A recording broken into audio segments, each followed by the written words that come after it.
En el marco del 36º aniversario de la Fundación Libertad, sube a este escenario el señor presidente de la Nación Argentina, doctor Javier Milei.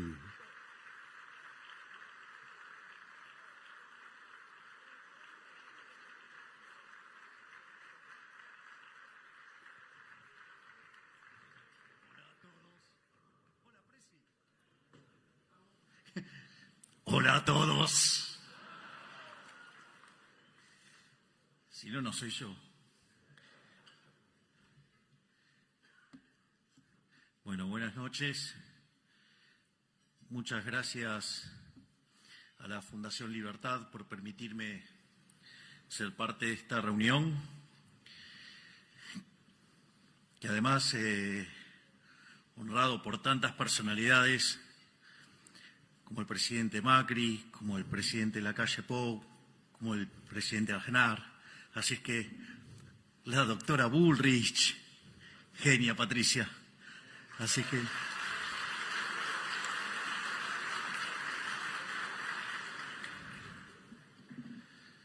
obviamente que al momento de que uno tiene que elegir una ponencia, tiene que acostumbrarse y acomodarse a lo que son las necesidades del momento y al lugar donde está.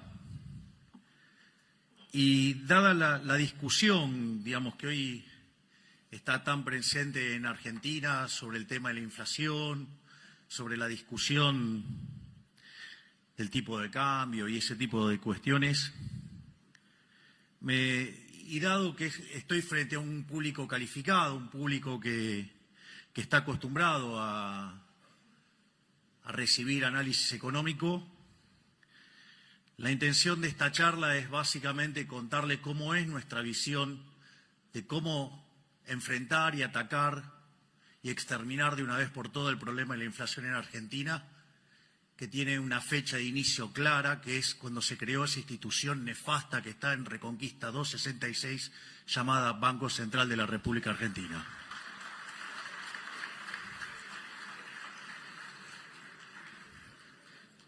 Por otra parte, por ende, la presentación se llama Dineros, Precios, Política Monetaria e Inflación. Otra cosa que descubrí, que en la interacción con distintos economistas locales, es que la gran mayoría de los economistas locales, profesionales y de renombre, no tienen idea de algo tan importante en esto, que es el problema del ancla nominal. Y porque básicamente no entienden qué es el dinero. Es decir, Keynes, en ese tratado nefasto llamado Teoría General de la Ocupación, el Interés y el Dinero, causó un daño tan grande que todavía, seguimos heredando algunos problemas de definición de marco conceptual, que hace que nos equivoquemos tanto y tan seguido los economistas. De hecho, recién en el auto repasábamos un chiste que decía, de las últimas 5 recesiones, ¿cuántas pronosticaron los economistas? 9. Más allá de los chistes de esto. Entonces, resulta fundamental y clave entender qué es el dinero. O sea, lo que uno se da cuenta es que discuten el problema de la inflación y no entienden qué es el dinero. Entonces, está el coloso está Federico Sturzenegger. Qué placer, que lo acabo de ver. Gracias, Federico.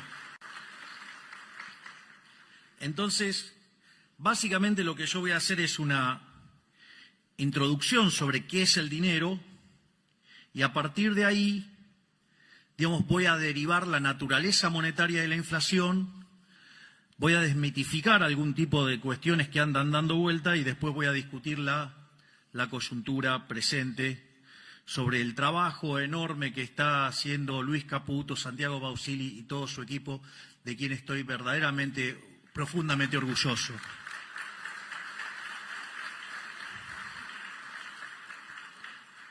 Entonces, lo primero es, si no hubiera dinero, ¿cómo sería la economía? Bueno, la economía sería una economía de trueque, donde se intercambian bienes por bienes. Ahora, en una sociedad chiquitita eso no es en principio un problema, pero en una sociedad más grande sí es un problema, porque ustedes tienen un problema que se llama la doble coincidencia. Es decir, ustedes tienen que encontrar a alguien que quiera comprar lo que ustedes tienen y al mismo tiempo, digamos, machear la venta, digamos, o sea, que además quiera lo que ustedes tienen. Por lo tanto, ese proceso se hace muy, muy difícil. Pero al margen de que ese proceso sea extremadamente difícil, aparece un segundo problema, que es el problema de la indivisibilidad. Porque sí, yo puedo querer comprar pan, el panadero quiere comprar el servicio de análisis económico, pero, digamos, o sea, la cantidad de kilos de pan que me tiene que dar, digamos, para que yo le hable, no sé, una hora de economía, no me apega. Al menos hoy. Y espero que después de mi paso por la presidencia, muchísimo más. Porque tengo que seguir laburando después. Entonces, ahora, frente a esa situación, digo, el hombre no se quedó llorando. O sea, no es que se puso a llorar en un rincón, digo, y lloraba por el problema de la doble coincidencia y la indivisibilidad. Le buscó la vuelta y descubrió que había bienes que se intercambiaban muchísimo más que otros. Es decir, entonces, no es que compraba esos bienes que se intercambiaban mucho porque en principio los quería tener, sino que los adquiría para poder usarlo de medio indirecto para comprar otros bienes. Es decir, la idea del bien de intercambio indirecto. Es decir, y cuando aparece el bien de intercambio indirecto, lo que está apareciendo ahí es justamente el dinero. Es decir, ese bien que oficia como bien de intercambio indirecto, justamente ahí nos encontramos con la aparición del dinero. Entonces, por ejemplo, cuando el hombre era nómade, el primer dinero que apareció, ¿cuál era? El ganado. ¿Por qué? Porque el ganado era lo que comían y como eran nómades, les permitía moverse con el ganado. Consecuentemente, usaban el ganado como moneda. Después el hombre se volvió sedentario, entonces descubrieron que había otras formas más eficientes de utilizar dinero. Entonces, por ejemplo, una de las cosas que consumía mucho el hombre, que era el pan. Entonces, ¿qué empezaron a usar como bien de intercambio indirecto? El trigo. Entonces, no es que compraban y vendían trigo porque les interesaba el trigo per se, sino que en realidad lo usaban mucho, ¿por qué? Porque era un bien de intercambio indirecto. Ahora, no solo eso. Después, por ejemplo, digo, cuando uno dice el término salario, ¿sí? ¿Y por qué era salario? Porque básicamente se pagaba en sal. ¿Por qué era tan importante la sal? Miren, si había personas que le iba muy bien, digamos, en la antigüedad, era la gente que llevaba por todos lados que especies. ¿Por qué? Porque les permitía que tenga gusto algo la comida. ¿Ustedes se fijaron en lo que es comer la comida sin nada de condimento? Es una inmundicia. Digo, se lo digo, no sé cuál es lo gracioso, pero traten de hacerlo, es una cosa horrible. En especial, fíjense que es lo que le pasa cuando se ponen a dieta. Digo, hay algunas dietas que son un poquito más complicadas, sobre todo la de gasto público. Pero bueno.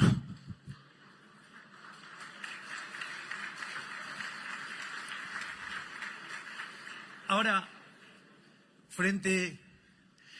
más que aplausos, deberíamos estar regocijándonos que por primera vez le estamos dando duro y parejo al gasto público. Estamos cumpliendo el sueño de Rothbard. Es increíble, ¿no? Digamos, una caída real del 35% en el gasto público. Vamos, muchachos, eso es sacar al Estado del medio. Es decir, la verdadera presión fiscal es el tamaño del Estado. Si le pegamos semejante recorte, vamos que les estoy devolviendo libertad a lo loco. Pero bueno. Es más, volviendo al tema de la sal, digo, ¿por qué la tradición de darle la sal a la otra persona, de ponerla y no dársela directo en la mano? porque dicen que si no sería mala suerte.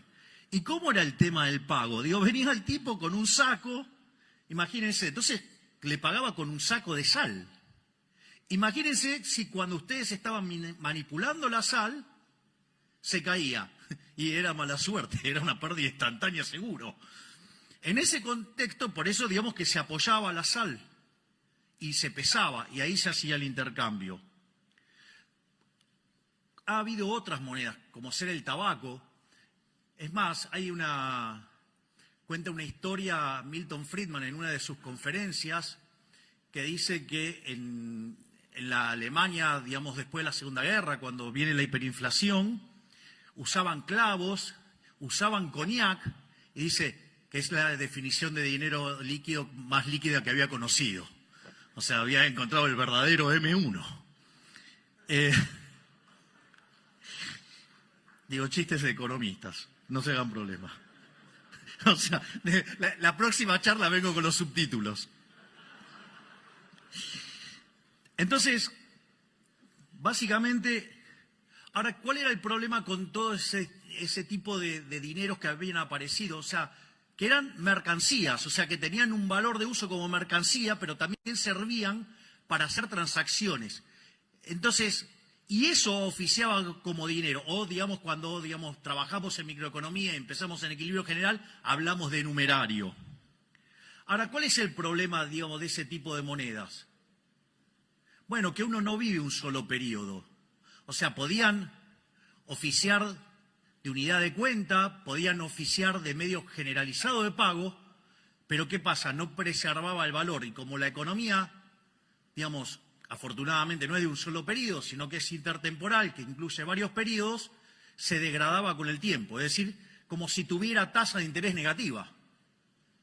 Entonces, ¿qué es lo que descubrió el hombre? El hombre buscó los metales. Y así es como aparecieron dos monedas, que es el oro para las transacciones grandes y la plata para las transacciones más chicas. Entonces, vean que lo más importante de todo esto, o sea, ¿para qué yo hago toda esta historia de por qué aparece el dinero, cómo aparece el dinero? Para entender que el dinero es un bien de intercambio indirecto. Es decir, y al ser un bien de intercambio indirecto, ¿qué quiere decir? Que su demanda es una demanda derivada. Es decir, yo no demando dinero para llevármelo al traje de madera.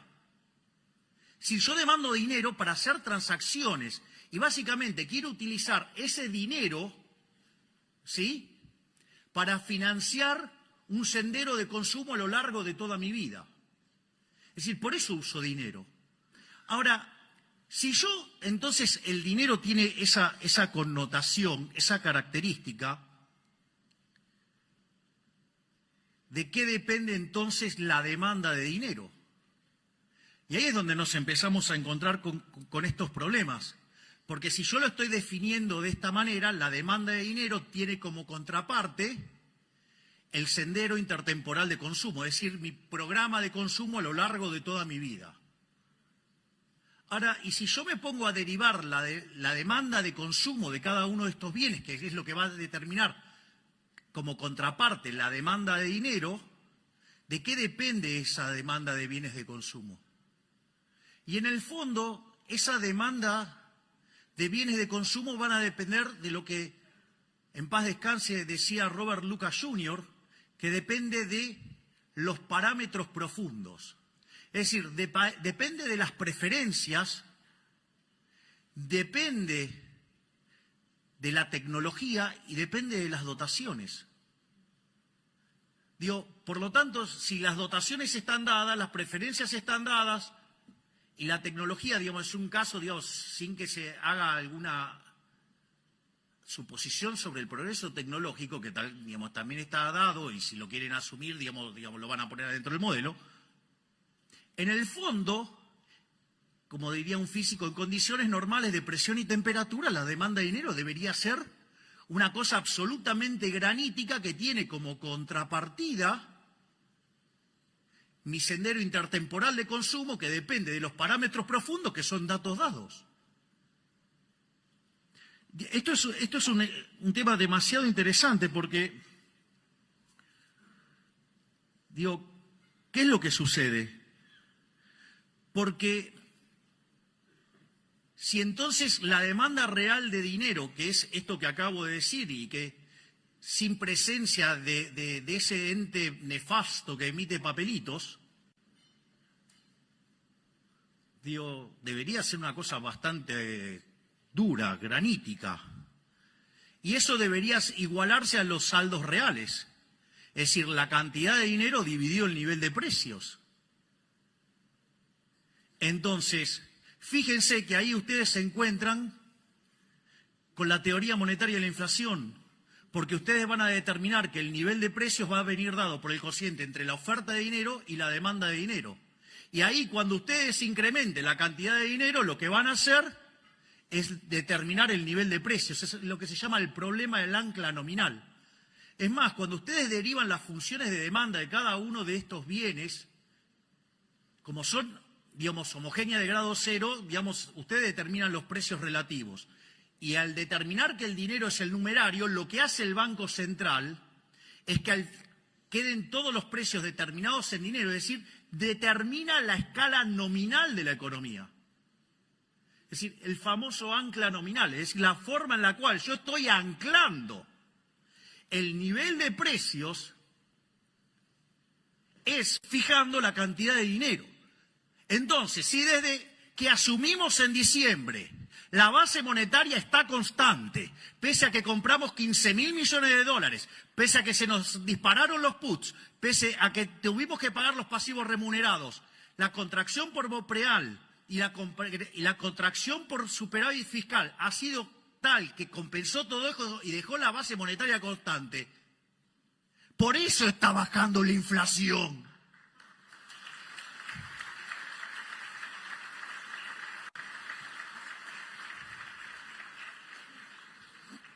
Después voy a seguir con los temas que tienen que ver con la actualidad. Pero, o sea, cuando dicen, algunos economistas profesionales, asumo que algunos, digamos, por ignorancia, otros por resentimientos, otros porque, digamos, o sea, si se quisieran suicidar, lo mejor que podrían hacer es tirarse de los más altos de su ego. Que quedarían hechos un huevo frito abajo. Es decir, no hay plan de estabilización. ¿Y cómo es que baja la tasa de inflación? ¡Qué magia! No, dejamos constante la cantidad de dinero. Es más, cuando ustedes hacen la configuración de un programa de estabilización, tiene básicamente 3 elementos centrales. Tienen una política fiscal, tienen una política monetaria y tienen una política cambiaria. En el plano cambiario nosotros nos encontramos con una brecha del 200%. Es increíble porque aparecen algunos economistas diciendo, no, bueno, pero el atraso cambiario. Acá hay un problema de atraso cambiario. Ahora, esos mismos que dicen que hay un problema de atraso cambiario son los mismos que decían que había que poner el dólar a 600 y tenían una hipótesis de inflación más alta. Nosotros lo pusimos por el equivalente a 1000 y tenemos menos inflación. Podrían ser por lo menos, no sé, coherentes para ser intelectualmente no tan deshonestos. Ese es una de las cosas. La otra parte es la política fiscal. Déficit cero. ¿Qué decían? No, es imposible conseguir el déficit cero en el 2024. Y nosotros empezamos a orejear los números y hablábamos con Tote y me decía, me parece que alcanzamos el déficit cero en marzo. ¿Para qué? Me puse no bullish. El pobre Guillermo Franco sufriendo. ¿Qué tal, Guillermo? ¿Cómo está? Tire la ley base, haga lo que quieran. Total, con esto, el programa, vamos a lograr todo esto a pesar de la política. Y vaya que lo estamos haciendo.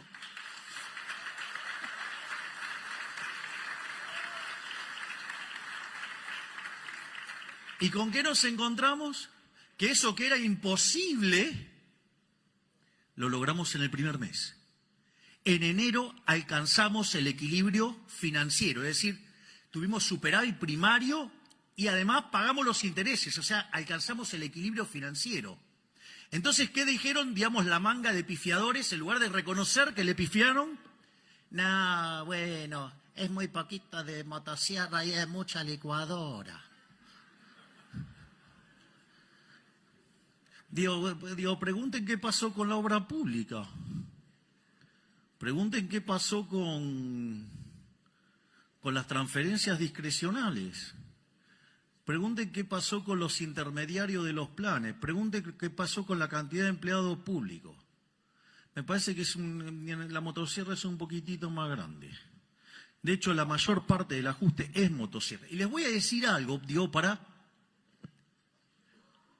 a veces la licuadora, si se vuelve permanente, también es motosierra. Que quede claro entonces. Es decir, con lo cual, la motosierra final es cuestión de tiempo, hasta que terminemos de estabilizar. Es más, y aquellos que dicen, no, bueno, pero ustedes no son liberales, subieron los impuestos. Ah, ¿subimos los impuestos?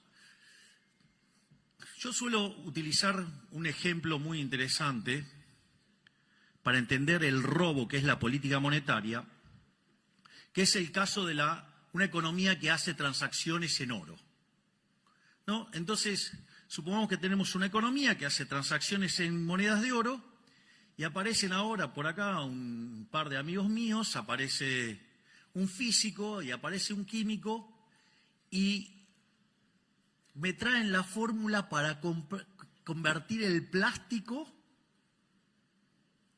en oro.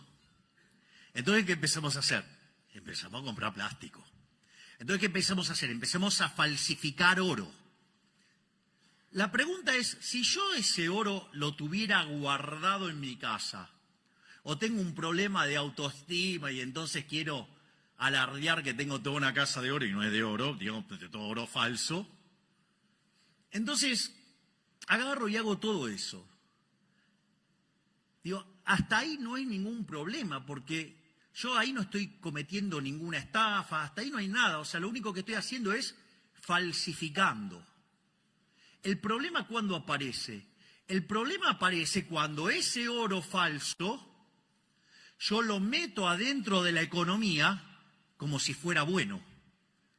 Y cuando hago eso, ¿cuál es el problema? Estoy aumentando la oferta de oro. Y al aumentar la oferta de oro, el poder adquisitivo del oro cae. Es decir, que todos los precios expresados en unidades de oro suben. Eso se llama ¿cómo? Inflación.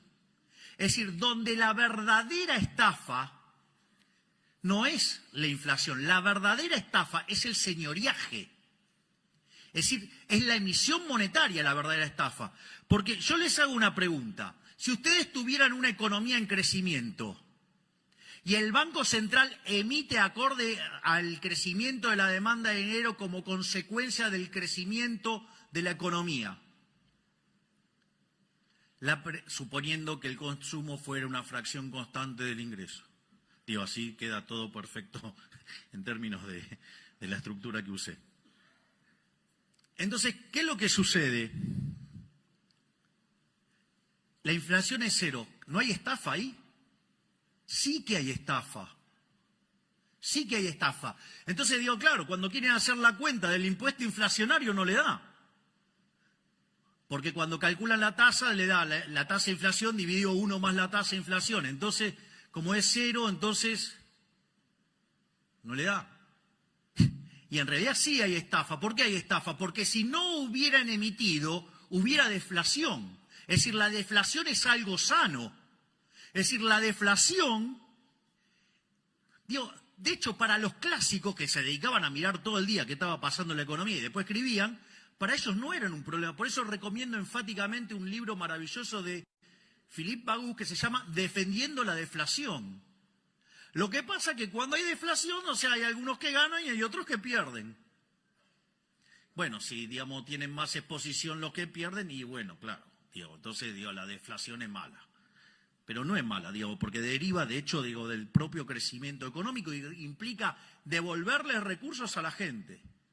Ahora, entonces, esto quiere decir que la verdadera estafa es la emisión monetaria. Esto es muy interesante porque el gobierno delincuente que nos precedió, en los 4 años de gobierno emitieron 28 puntos del PBI, manga de chorros.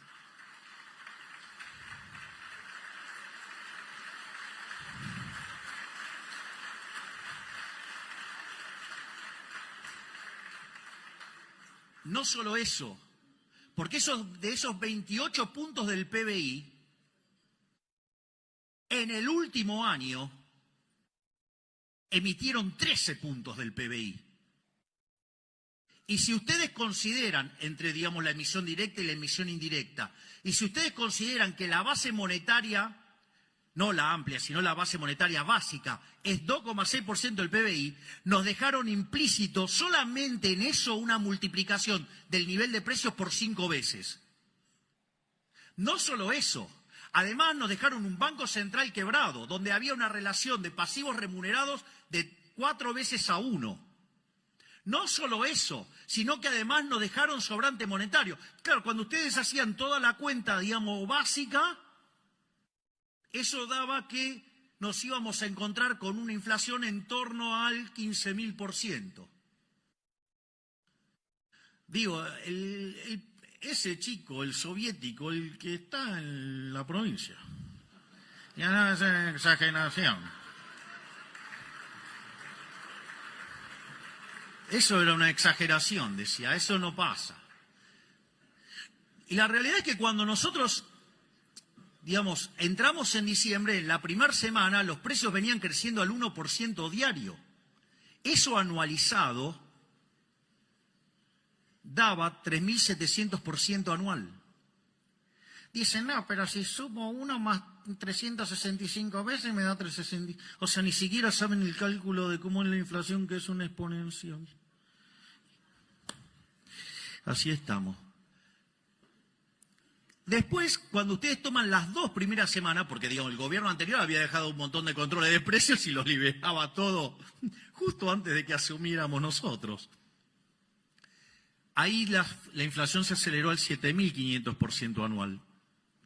Y hay algunos caraduras, hay colegas intelectualmente deshonestos que niegan que había una hiperinflación plantada, que niegan que había un potencial de hiperinflación de en torno al 15.000%. Y cuando ustedes toman la inflación mayorista, la inflación del mes de diciembre mayorista dio 54%. Eso anualizado da 17.000. Es decir, nosotros asumimos con una tasa de inflación mayorista corriendo el 17.000%. Y esa inflación que corría el 17.000%, es decir, al 54% mensual, dada la obra enorme que está llevando a cabo todo mi equipo, hoy esa inflación mayorista es del 5%. Es decir, la bajamos en 90% al ritmo al que crece la tasa de inflación. Y no tenga duda que la vamos a exterminar.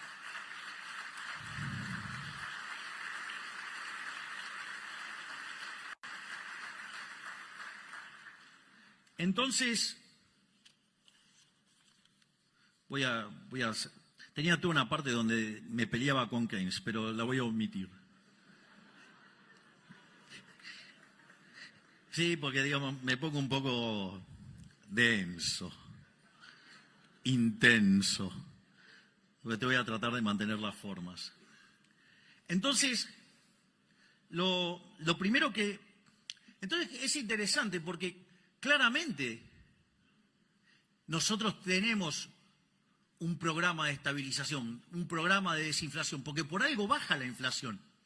No es que baja por arte de magia. Es más, hay otro elemento central de por qué baja la tasa de inflación. Una de las cosas enormes, digamos, que es digno de admiración, es el trabajo que está haciendo Santiago en el Banco Central y todo su equipo, Santiago Bausili. ¿Esto por qué es tan importante? Porque miren, cuando ustedes tienen un banco central quebrado, es decir, que quiere decir que los pasivos valen más que sus activos, la única forma donde ustedes corrigen la quiebra tradicionalmente es mediante un tremendo fogonazo inflacionario de modo tal que los pasivos monetarios se achiquen. Y cuanto más quebrado están, la tasa de inflación que ustedes necesitan es muchísimo más alto para dejar en equilibrio el patrimonio neto. Entonces, en la medida que ustedes tienen un nivel de precios de hoy, en la medida que ustedes van a una quiebra del Banco Central y necesitan licuar eso, implica precios más altos, ¿no? Una inflación más alta implica... Entonces, cuando ustedes toman el nivel de precios que deja en equilibrio el balance del Banco Central respecto al nivel de precios que tiene hoy, unen eso, les da una línea y la pendiente de esa línea es la tasa de inflación. Entonces, conforme ustedes empiezan a limpiar el balance del Banco Central, lo que están bajando es la tasa de inflación. Esto es un tema muy interesante. Es decir, el trabajo que hace el Banco Central es fundamental, el saneamiento es fundamental para bajar la tasa de inflación. Es decir, ¿pero qué quieren que le diga? Si había uno que decía, no podés dolarizar, si no hay fideo y no hay tuco, y me invitó a fideo hay tuco, fideo con tuco. Pues se equivocó, pero es más fácil tirar volquete de estiércol antes que reconocer el error. De hecho, una de las cosas, miren, digamos, si de lo que están murmurando se comieron el verso, lo siento, I'm so sorry. La vida es así. De hecho, fíjense que nosotros teníamos varias propuestas de dolarización. En la medida que íbamos avanzando, algunas se nos caían, otras quedaban en pie. La única que me quedó en pie es la que habíamos propuesto nosotros, que era tomar los pasivos del Banco Central, los activos del Banco Central, pasarlo a títulos de mercado, que obviamente tienen un descuento enorme, ¿sí? Y con esos títulos ponerlos contra los dólares y haciendo todas las correcciones que esos títulos subieran de precio, y eso ofrecía un negocio enorme. Bueno, les aviso que cuando nosotros asumimos, los bonos estaban en $18, póngale 20 para redondear. Hoy los bonos están arriba de 60. Recibimos el riesgo país en 2.900. Hoy estamos en 1.150. Es decir, además, estamos haciendo una caída del riesgo país como pocas veces visto en la historia argentina. ¿Y saben qué? Eso predice que para adelante la economía rebota. Por eso, digamos, están tan nerviosos. Por eso utilizan causas nobles para tratar de desestabilizar un gobierno. Porque saben que van a perder y no vuelven más.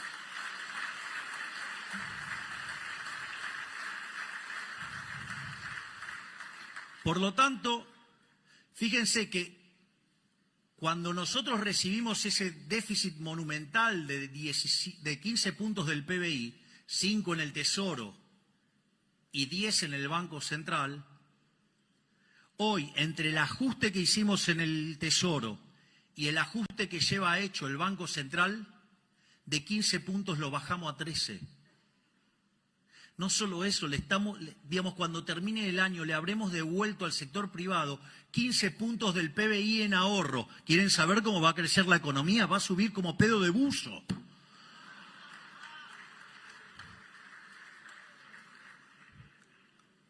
Pero no hay ancla nominal, menos mal. Bueno, eso, digamos, entonces hay un ancla, digamos, el caso, digamos, del ancla nominal, que es cuando ustedes fijan la cantidad de dinero. Obviamente que no es la única forma de anclar. Hay cosas que verdaderamente a mí me parecen divertidas, ¿no? Porque vienen economistas y dicen, no, bueno, porque no hay un plan integral, porque debería definir la matriz productiva de los próximos, digamos, no sé, 5 años. ¿Qué quieren? ¿Un plan quinquenal? No soy Leontiev, no soy un comunista, soy liberal libertario. Creo en la libertad. Creo que eso lo tienen que determinar los empresarios, no un burócrata, digamos, fatalmente arrogante desde una oficina.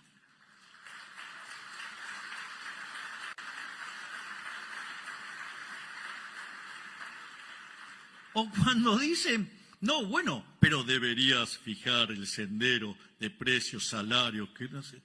Digo, de vuelta, muchachos, soy liberal, yo creo en el sistema de precios. Es decir, ustedes para determinar, para poder saber cuál es el vector de precios, deberían de vuelta conocer las preferencias, la tecnología y las dotaciones.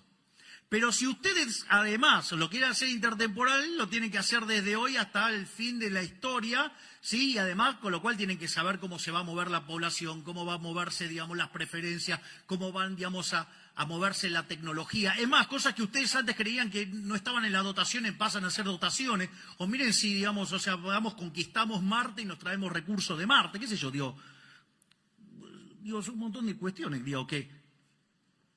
Entonces, digamos, para poder acertar todo eso, uno tendría que ser omnisciente, omnipresente y omnipotente. Es decir, deberían ser Dios. Digo, mire, por mucho que le pesen a los políticos, ¿saben qué? No son Dios. Les diría que son peores que el ser humano promedio.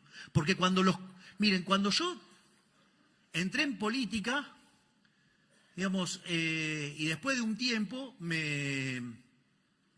me preguntó un periodista, así de manera media agresiva, me dijo, bueno, pero usted, digamos, que entró en política y se vive quejando de los políticos, ¿y qué piensa ahora? Entonces le dije, que me equivoqué. Me dijo, vio que al final, que no eran tan buenos. No, me equivoqué para mal, son mucho peor de lo que imaginaba. Entonces, digamos, o sea, por eso el sistema de la libertad funciona mucho mejor, porque, digamos, o sea, estas, digamos, decir que son monos con navaja es insultar a los monos.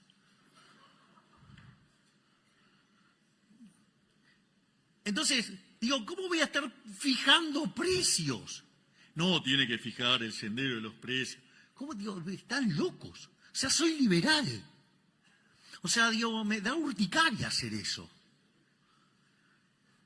Entonces, no solo eso, ni que hablar. Me imagino que podrían ponerse a buscar los informes que reciben de muchos economistas profesionales que decían que había que poner la tasa de interés real positiva. Hoy la pelota de los pasivos remunerados, hubiéramos emitido en los últimos 3 meses 4 bases monetarias. El problema es cuando explota la pelota lo habrá padecido Federico con las LEVAX, después con las LELIX, y ahora serían los pasivos remunerados. Que dicho sea de paso, el gobierno anterior fue tan amigable que nos dejó todos los pasivos remunerados a un día. Como verán, estaba fácil, ¿eh? Digo, es tan fácil desde la tribuna. El otro día hablaba con el profesor de Pablo y le reconocí un error mío, digo, de tiempo atrás. Y el error era, digamos, yo había entrado en mi sendero rothbardiano, entonces estaba intenso. Y cada vez que hablábamos de política económica, digo, yo como que me enojaba porque lo veía como muy condescendiente, digamos, o sea, el profe de Pablo entrevistó a todos los ministros de Economía y presidentes del Banco Central desde la mitad del siglo XX en adelante.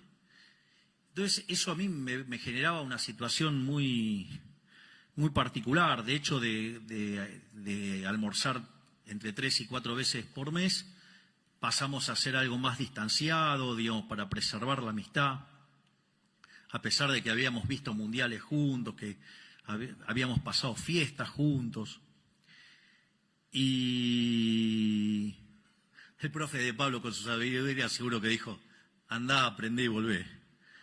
Y el otro día, digo, yo le reconocí, digo, mi error, porque una de las cosas que yo siempre traté de hacer como analista era tratar de incorporar las restricciones.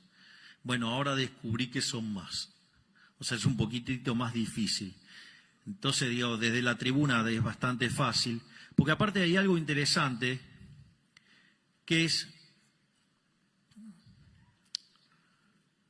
¿saben qué? Miren, ustedes van a ver un partido de Argentina, el partido de Argentina es muy lindo, las banderas, los cánticos, todo lo que usted quiere, es fabuloso. Pero los goles los hace Messi.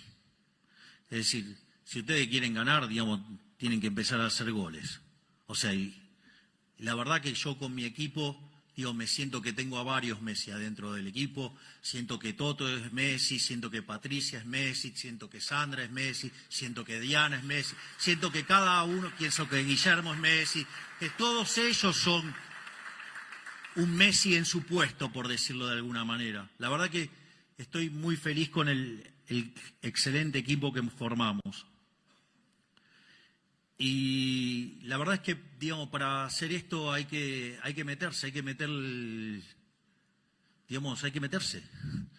Digo, si no, nos van a gobernar los orcos. Y otra cosa que recomiendo, digamos, para tener en cuenta, que los orcos lo entienden perfecto, pero parece que nosotros los liberales no somos tan vivos y no nos damos cuenta. El poder es un juego de suma cero. Si lo tenemos nosotros, no lo tienen ellos. Y ellos sí, eso lo entienden. Ellos pueden tener los bolsos de López y lo van a seguir negando. O sea, ustedes lo van a encontrar afanando y lo van a negar. Y nosotros empezamos, no, porque en realidad, como dijo un imbécil, este no es un gobierno liberal porque no liberó la droga. O que no bajamos los impuestos y sucede que le estamos devolviendo a los argentinos 15 puntos del PBI en términos de no señoriaje. Es decir, bueno, sí hay una sustitución de impuestos, pero digamos en el neto, digamos, el gasto público en términos reales está cayendo. Digamos, lo que diría Rothbard, la verdadera presión del Estado está cayendo. Es decir, digo, estoy cobrando menos, digamos, o sea, en el fondo voy a tener menos impuestos, porque tengo un Estado más chico. La otra forma, digamos, que se suele utilizar como ancla, se suele utilizar el tipo de cambio, es decir, fijar el tipo de cambio y usarlo como ancla. Eso tiene un sentido, porque en realidad el nivel de precios local, entonces, en ese caso vendría dado por el tipo de cambio, que está fijo, y por el nivel de precios internacionales. Y eso permitiría determinar el nivel de precios. Y cuando ustedes hacen eso, digamos, como siempre, la cantidad de dinero dentro de la economía viene determinado por la demanda de dinero. Entonces, dada la demanda de dinero, si ustedes emiten, lo que van a tener como contrapartida es pérdida de reservas. Digo, no sé, vieron que siempre, digamos, el kirchnerismo hizo lo mismo. Digo, fija el tipo de cambio porque cree que es el tipo de cambio el que determina el nivel de precio, lo cual es una burrada. Entonces fijan el tipo de cambio y emiten. ¿Y la consecuencia cuál es? Perdemos reservas. Entonces cuando no le gusta la pérdida de reservas, entonces ¿qué hacen? Ponen los controles. Y cuando los controles no son efectivos, porque digamos la gente se logra escapar, ¿sí? Entonces ¿qué hace? Mete ley penal cambiaria, porque entonces así, si ustedes deciden salir de la estafa del Estado, entonces ley penal cambiaria. ¿Por qué? Para que de esa manera aumente forzosamente la demanda de dinero y aumentar la base imponible del impuesto inflacionario. Un impuesto no legislado, un robo. Y después cuando yo digo que el que fugó la plata es un héroe, viene un imbécil y me hace un juicio. Es buenísimo. O sea, el chorro acusando al honesto. Más claro, imposible. Por eso no es que casualidad que tengamos 100 años de decadencia. Si tenemos la cabeza quemada del socialismo en la sangre.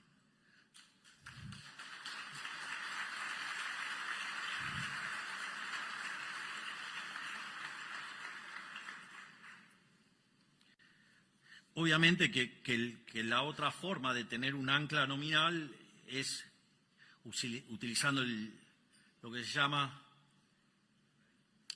el sistema de metas de inflación, pero ahí digamos, el ancla es una cosa más complicado porque en rigor, si ustedes lo quieren pensar en términos de cantidad de dinero, no lo tienen. ¿Por qué? ¿Cuál es el problema? Porque si estoy fijando la tasa de interés, entonces no fijo la cantidad de dinero, y si no fijo la cantidad de dinero no puedo fijar el nivel de precio. Entonces tengo lo que se llama un problema del ancla nominal. Y eso se resuelve ¿de qué manera? Cuando tengo las expectativas de inflación, al tener, digamos, determinados los precios esperados, entonces si las expectativas están ancladas, puedo determinar los precios de hoy, puedo determinar la demanda de dinero, y al determinar la demanda de dinero, determino la cantidad de dinero y el sistema queda anclado. Eso sí, digamos, hay que tener ancladas las expectativas. Miren, yo creí que tener un banco central que hiciera las cosas bien, digamos, era posible. Es más, mi gran ilusión fue que cuando tuvimos el mejor banco central de la historia, que fue el que presidió Federico, yo creí que podíamos tener banco central hasta el 28 de diciembre del 2017. Digamos que se lo llevaron puesto y así fue lo que gastilló el retorno del kirchnerismo. Entonces, en ese sentido, ahí a mí, digamos, el Banco Central, solo cuestión de tiempo, ya lo voy a agarrar. Pero más allá de todo esto, lo que quiero entonces ahora es básicamente terminar con lo que nosotros hemos hecho, ¿no? Digamos, cómo es que estamos logrando bajar la tasa de inflación. Y básicamente, de vuelta, como dije antes, un programa de déficit cero, donde atacamos de cuajo el gasto público, donde obviamente que en la primera parte sobrereaccionamos y el ajuste equivalente. Digo, ¿ustedes escucharon lo del otro día, lo del títere? Fue increíble, diciendo, ay, qué ajuste insignificante. Dejó un déficit de más de 5 puntos del PBI. Nosotros lo llevamos a 0,2 positivo y si lo teman en términos anualizados, hicimos un ajuste de 7 puntos del PBI. Y el caradura dice, resultado insignificante. Les cuento que en los últimos 123 años de historia, Argentina tuvo déficit en 113. Quiere decir que tan fácil lo que estamos haciendo no era.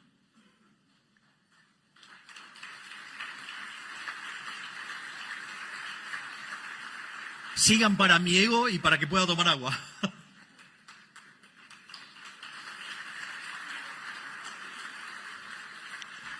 Por otra parte, el saneamiento del Banco Central hizo que de tener un déficit cuasifical de 10 puntos del PBI, digamos, hoy ya está en 4 y va camino a 3. Es decir, cuando vengan las próximas tasas de inflación y volvamos a bajar la tasa, otro punto más le vamos a echar. Entonces, cuando ustedes computan lo que ajustamos en el Tesoro y lo que ajustamos en el Banco Central, ya llevamos ajustado de los 15 puntos, 13 puntos. No existe registro histórico en la historia de la humanidad de un ajuste de semejante calibre en 3 meses. Pero no solo eso, sino si ustedes se fijan, tanto los analistas como el Fondo Monetario Internacional, cuando nosotros llegamos, estaba esperando una inflación del 250%, digo, para Argentina, en un caso optimista. Bueno, hoy el fondo espera que Argentina, la inflación este año cierre en 150%. Para que cierre en 150%, de acá a fin de año la inflación promedio tiene que ser del 5,5%. Es decir, que hacia fin de año está claro que la tasa de inflación, dado donde arrancamos, va a estar bastante por debajo del 5%. Es decir, lo estamos logrando, estamos terminando con la inflación.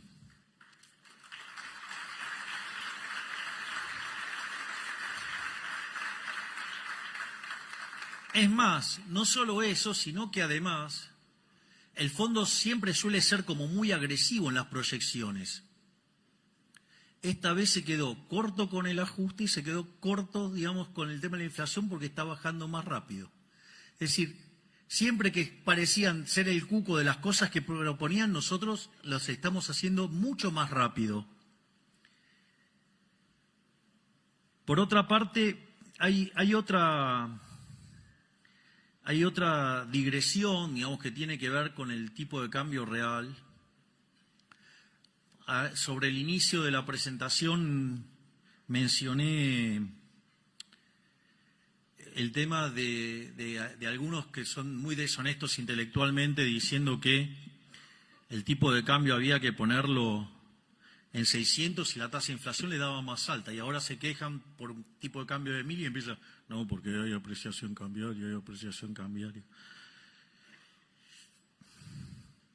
Ahí hay, también, digamos, hay una respuesta a esto, digamos, también con mucha sabiduría del profe de Pablo, de decir, una cosa es hacer economía, otra cosa es hacer aritmética. Y hay mucha gente haciendo aritmética y poca economía. Aviso que no todos cometen este error, digamos, les espoleo el resultado. Lo que dice Arriazu tiene razón. Ahora voy a explicar.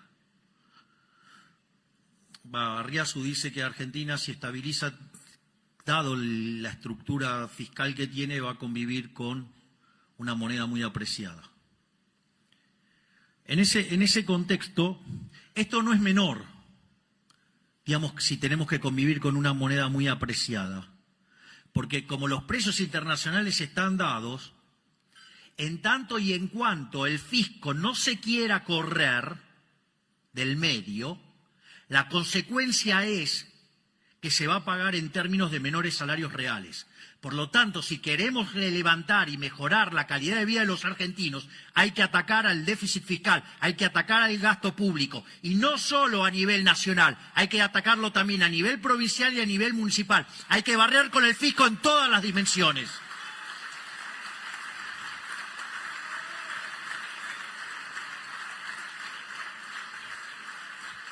Esto es, la fuente de nuestro empobrecimiento, la fuente de que la gente no le alcance la guita, la fuente de que haya tantos pobres, tantos indigentes y que haya un montón de argentinos cagándose de hambre, es culpa de los malditos políticos que no quieran bajar el gasto público.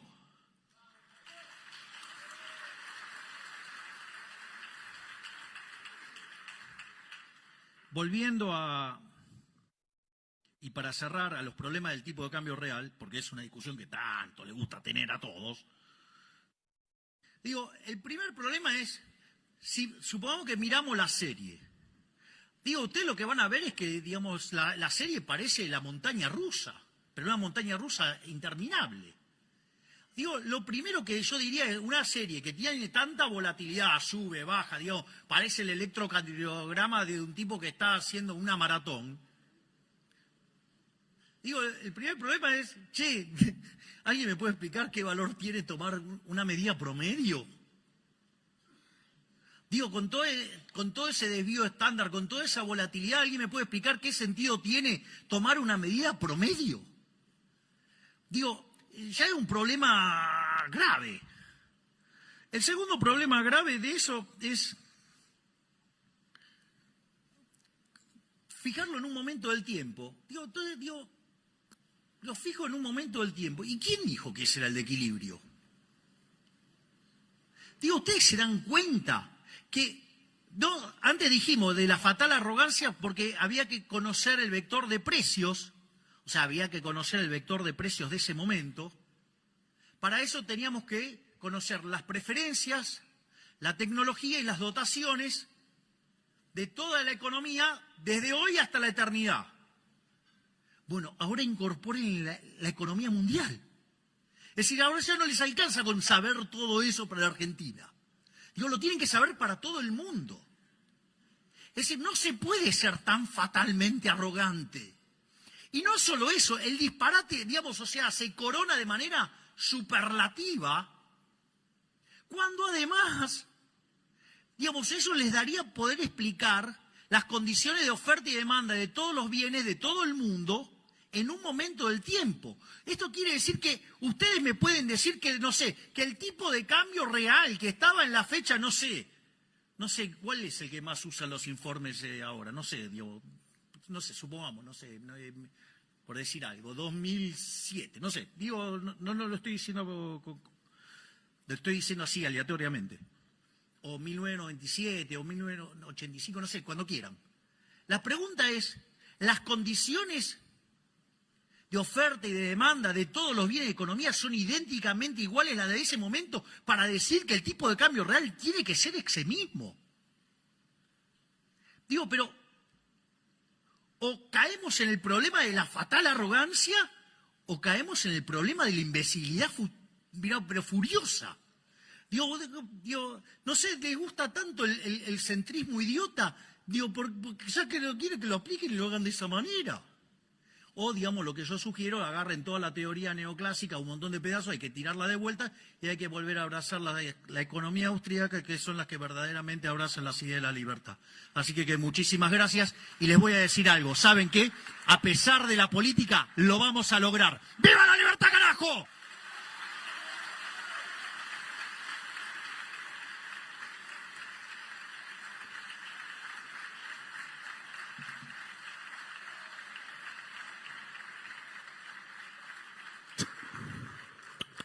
Han sido las palabras del señor presidente de la Nación Argentina, el doctor Javier Milei.